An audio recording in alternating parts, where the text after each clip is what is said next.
अहो ते प्रेम पूर्ण वंदन दाद निपेक्षा सदाये मुक्त हास्योल्लास नथी त्या खेचवाणीमां अहो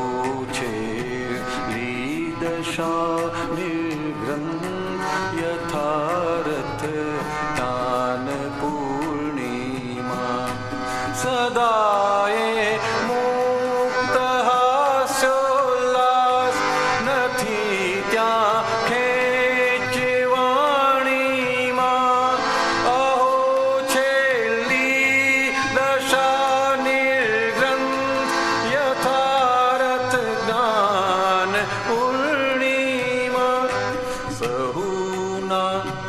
द्रव्यमन भावो निरीक्षक वाची जाने छे छतांये बांधेना अभिप्राय महीली मुक्ति माने छे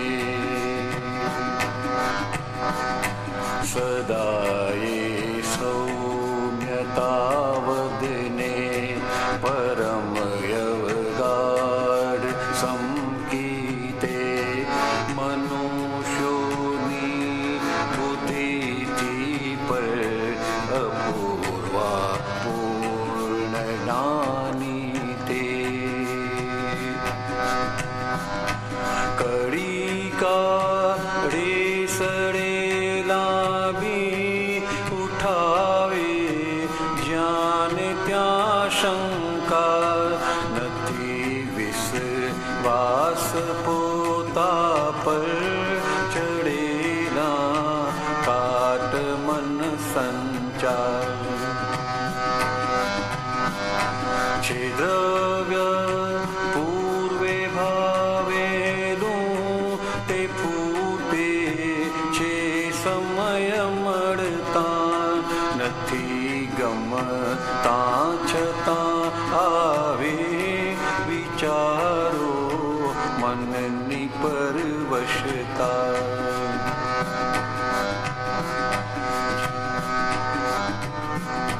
प्रकृतिक यंत्रवत मनमा भळे छे आत्मभावास्ति बुद्धि तेजे सही करता अहम ने विश्व आसक्ति जन्म की मौत सुधीना फलादेशो करे ज्योतिष पमरडो के मनो फरशे रकम सो मात्र हिसाबीजे जगत छे पुद्गली मेरो भमरड़ा मात्र परयाधीन पुरावा संयोगी करता व्यवस्थित शक्ति ने आधीन न मारे माथुं पुद्गलमा व्यवस्थित मान घाले हाथ निरीक्षक नेयने जाने करे नहीं पार की पंचात सहुमा जोई शुद्धात्मा अने पुद्गतनी कुस्ती फकत छे आत्मवत द्रष्टा ओ वंदन 14 लोक धणी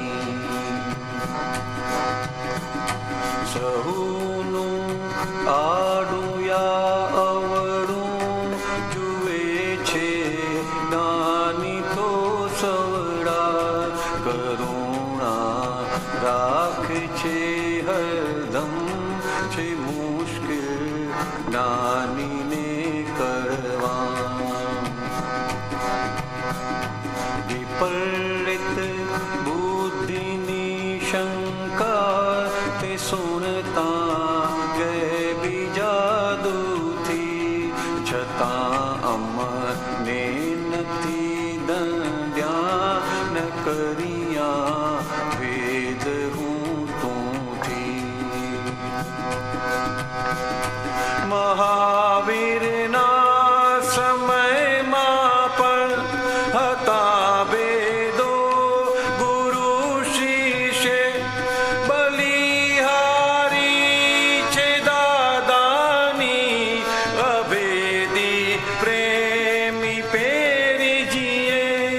सकता, विरोधी कोई सामे पण हसीने दोष ना जोता।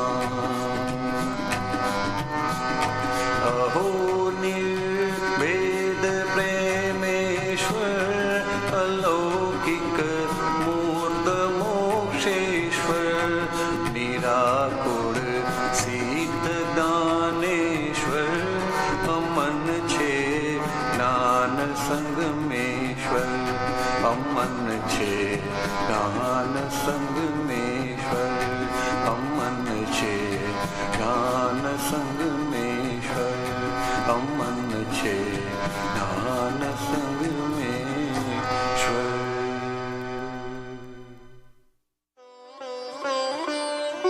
चैप्टर 104। आत्मा प्राप्त होने की निशानी ही सहज क्षमा है।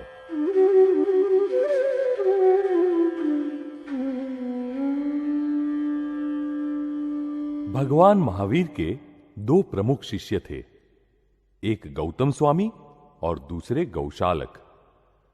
गौशालक कर्मवश अपने आप को महावीर कहलवाने लगे, लेकिन महावीर के ऐश्वर्य के सामने तो वे फीके पड़ जाते थे।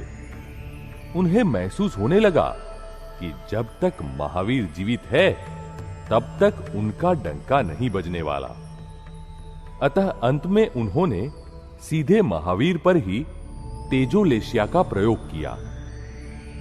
जो भी शिष्य बीच में आए वे भस्मीभूत हो गए और वह तेजोलेशिया सीधे महावीर के देह को जा लगी।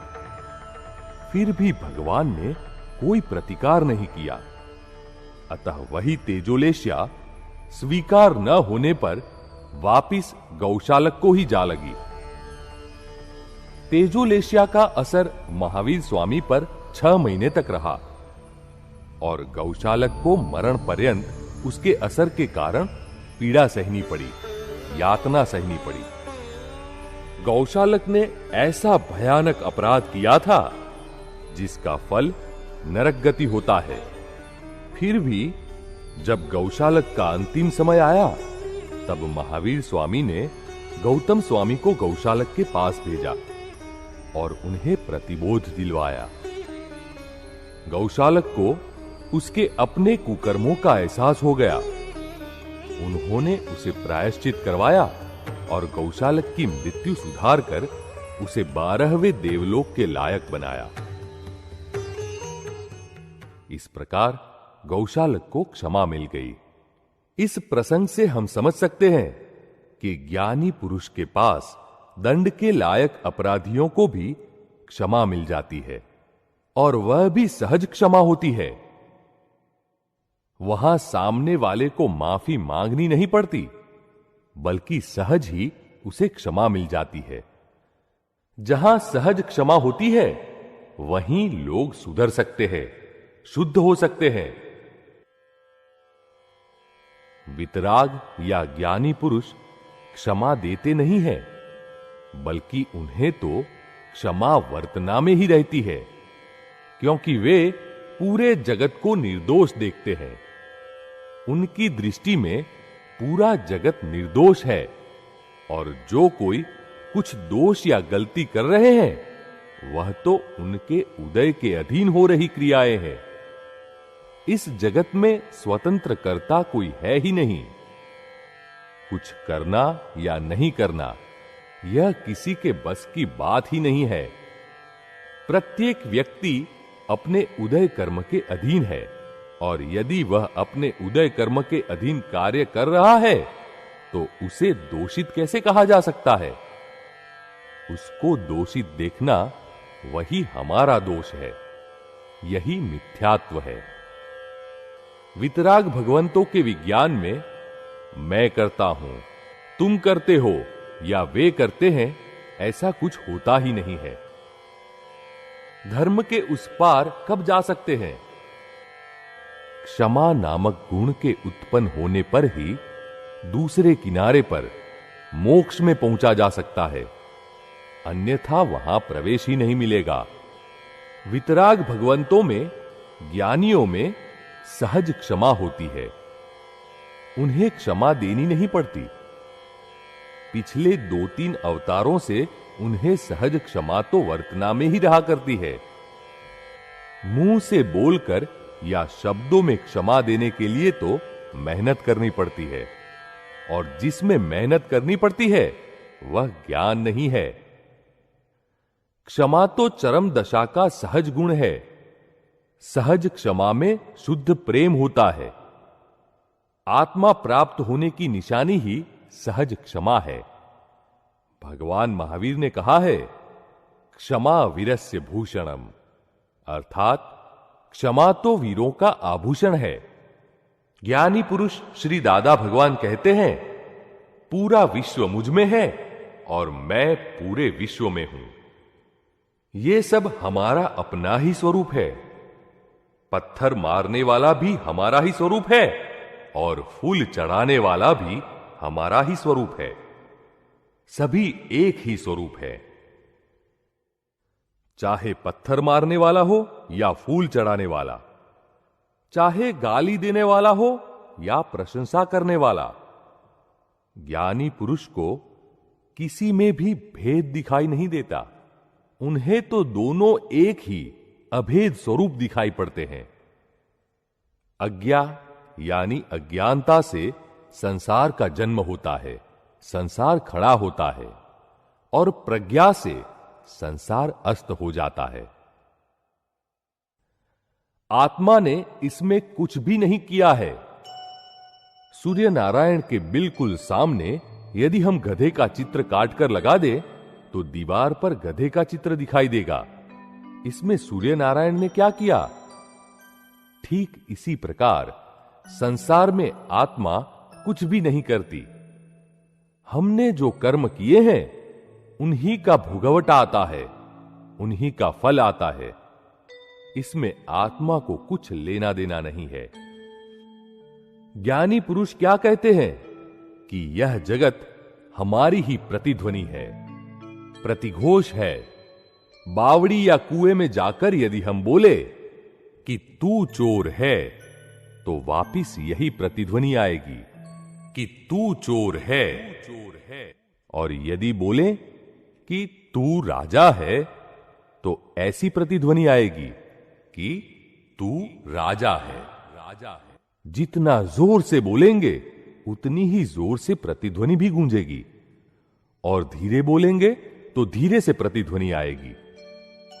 इसी प्रकार आज हमें जो भी भोगवटा आता है, जो भी भुगतना पड़ता है, दुख उठाने पड़ते हैं, वह सब हमारा ही दिया हुआ हमें वापिस मिल रहा है। सब हमारे पहले किए हुए कर्मों का फल है। इस तरह संसार में कोई स्वतंत्र कर्ता नहीं है, जबकि लोग तो जो दिखाई देता है उसे ही कर्ता मान बैठते हैं। जब ज्ञानी की दृष्टि और हमारी दृष्टि एक सी होगी, ज्ञानी की दृष्टि वही हमारी दृष्टि होगी।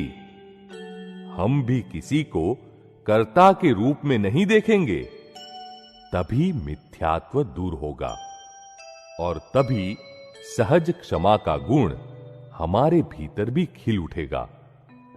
और जब सहज क्षमा का गुण उत्पन्न होगा, तब ही मोक्ष होगा, मुक्ति होगी।